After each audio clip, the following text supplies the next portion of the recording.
What's up, everybody? It's Freak Nick, and we are back. The Euroleague is here. I know all of y'all have been feeling devotion all offseason, waiting for this game right here. Olympiacos, Real Madrid, in a rematch in what was the first game of the Euroleague decade about 10 years ago.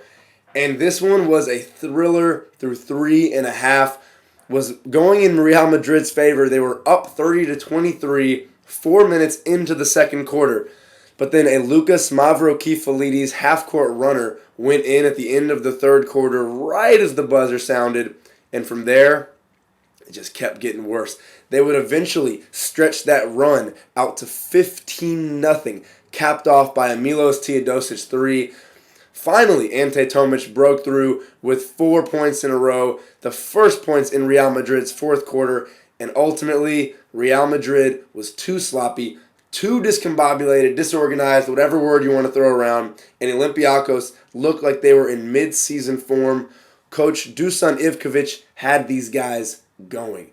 As impressive as Serbia was in Turkey, he had these guys running like friggin' clockwork out there tonight in the Peace and Friendship Stadium in Piraeus, Greece. Your final score was 82 to 68. That is a terrific start for Olympiacos, not so terrific for Ettore Messina and Real Madrid. He can take some solace in the fact that they will be able to see these guys in 5 weeks in Madrid, in their home, Palazzo Vistalegre, and go from there. But between now and then, they have a lot of work to do. Most importantly, learning their personnel and figuring out which combinations work. I've kind of run them into the ground here, and I'm going to do it a little bit more real quickly before I hit you with a positive or two.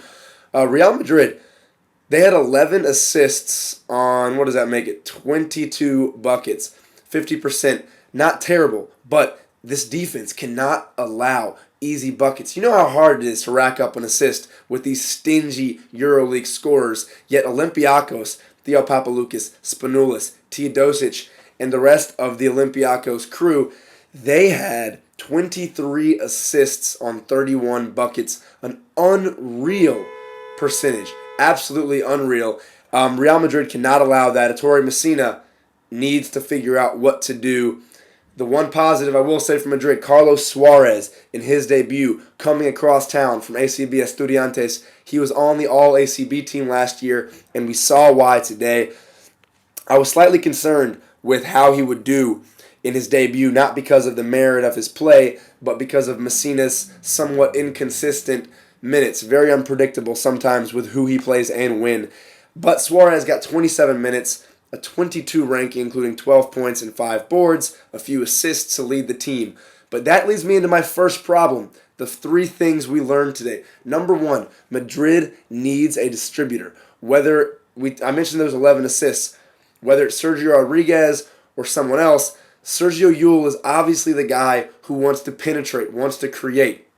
Pablo Prioni is out right now with a hand injury, and Sergio Rodriguez, always known as the Spanish magician for the way he whips it around, needs to recapture some of that magic that earned him that nickname.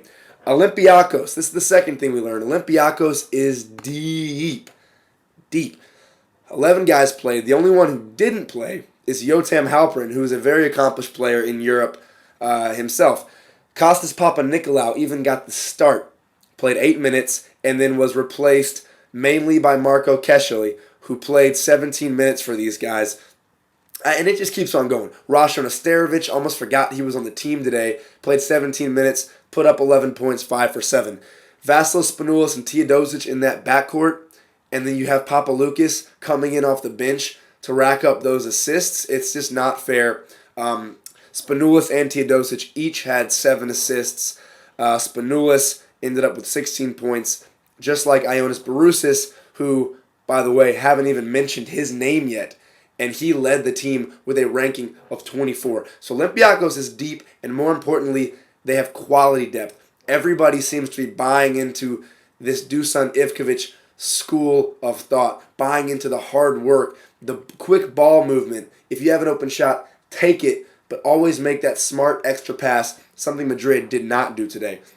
And the third thing, I just talked about Olympiacos' depth, And I talked about Carlos Suarez. Well, Carlos Suarez did take the minutes away from Novica Velickovic. Novica Velickovic can hurt you from the 3, can hurt you from the 4, but most importantly, he can and will hurt you. He is intense, he likes to compete, and he likes to go hard at the board, with the ball, without the ball, and he will man you up defensively. They really could have used his energy out there today, and unless there's some injury that I was not told about, Novica Velickovic only played 4 minutes in this one.